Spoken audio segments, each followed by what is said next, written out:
क्या है मामला? राष्ट्रीय अध्यक्ष माननीय अखिलेश जी के जन्मदिन के अवसर पर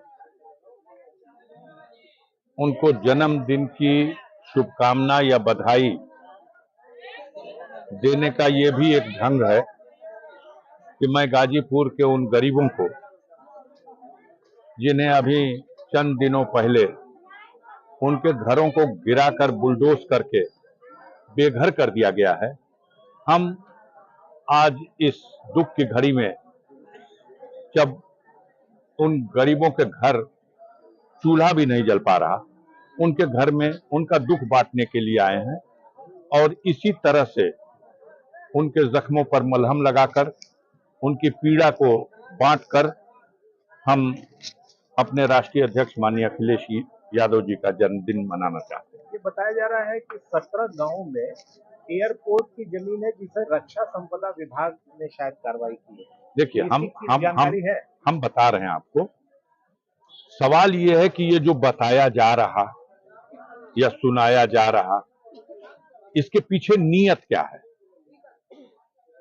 हमारे देश भारत में सबसे अधिक जमीन या तो रेलवे के पास है या रक्षा विभाग के पास है। ये हवाई अड्डा जिसके पास आप ही दिखा रहे हो 500 बीघा है, लेकिन ये 500 बीघा और ये हवाई अड्डा ये भारत का हो तब ना। पहले ब्रिटिश हुकूमत का था, देश आजाद हुआ तो ये भारत की संपत्ति है। हमें तो शक है कि कल ये हवाई अड्डा, जैसे लखनऊ का हवाई अड्डा, दिल्ली का हवाई अड्डा, बॉम्बे का हवाई अड्डा, केरल का हवाई अड्डा, गुवाहाटी का हवाई अड्डा, इस देश के बड़े बड़े पूंजीपतियों के नाम कर दिया गया है। उन्हें सौगात दी गई, सालों सैकड़ों सालों के लिए आवंटन कर दिया गया है। कहीं ऐसी तो नीयत नहीं है? अभी तो सरकार की बात चल रही है। आप ठीक है, हवाई अड्डे की जमीन है, उसको मुक्त कराइए, लेकिन उसका ढंग बना है कि नहीं बना है? कानून बना है कि नहीं?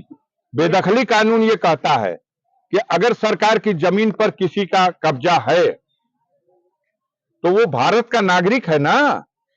तो भारत के कानून के हिसाब से उसको नोटिस दीजिए, उसको सुनिए और उसको विकल्प दीजिए कि यहां से तुमको हटा रहे हैं। ये आज का अतिक्रमण नहीं है।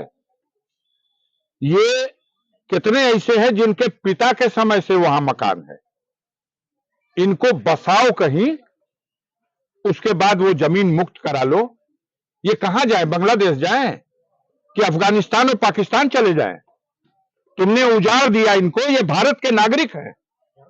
इनके पुरखों ने देश को आजाद कराने की लड़ाई लड़ी है। अंग्रेज चला गया तो देश का हर नागरिक गर्व करने लगा कि अब अपनी सरकार है। भारत के इस धरती पर अब भारत के नागरिकों का अधिकार है और आज उस धरती पर बसे हुए गरीबों को उजाड़ा जाएगा और पूंजीपतियों की बड़ी बड़ी इमारतों को वहां बुलडोजर नहीं जाएगा। जो कब्जा करके बैठे हुए हैं उन्हें समय दिया जाएगा। अन्याय हुआ है, अत्याचार हुआ है। मैं इसकी घोर निंदा करता हूं। पूरे जनपद में, पूरे पूर्वांचल में इस अन्याय के खिलाफ सब जगह ये आवाज गूंज रही है। अंधी और बहरी सरकार सुनाई नहीं दे रहा है। सुन लेगी, बहुत जल्द सुन लेगी। सर, भारत सरकार की जमीन है, आप संसद सदस्य हैं, क्या इस मुद्दे को संसद में उठाएंगे? 100% उठाएंगे। गरीबों का उजाड़ा गया है, इस सवाल को उठाएंगे। अगर आप केंद्र सरकार की जमीन का हवाला देते हैं तो केंद्र सरकार इन गरीबों को बसाने की व्यवस्था करे और नहीं तो थूक के चाट ले। जो सरकार कहती है कि हम बांग्लादेश, पाकिस्तान और अफगानिस्तान में भी कोई आएगा भारत तो हम उसको भारत की नागरिकता दे करके उसके रोटी कपड़ा और मकान की व्यवस्था देंगे।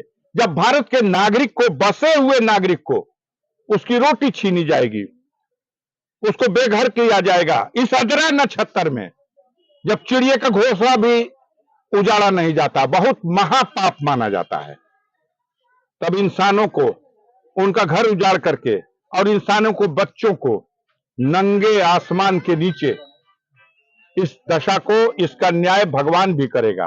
और हम अपनी न्यायपालिका में भी जाएंगे और वहां भी जहां माननीय सर्वोच्च न्यायालय ने व्यवस्था दी है कि सुनवाई का अवसर दिए बगैर अगर कार्रवाई होगी तो जो लोग कार्रवाई किए गए करेंगे वो दंडित किए जाएंगे। और भारत में कई घटनाएं हुई हैं, 10-10 लाख रुपए का जुर्माना हुआ है। इस घटना में भी देखिएगा जिन लोगों ने मनमानी की है उन लोगों के खिलाफ कार्रवाई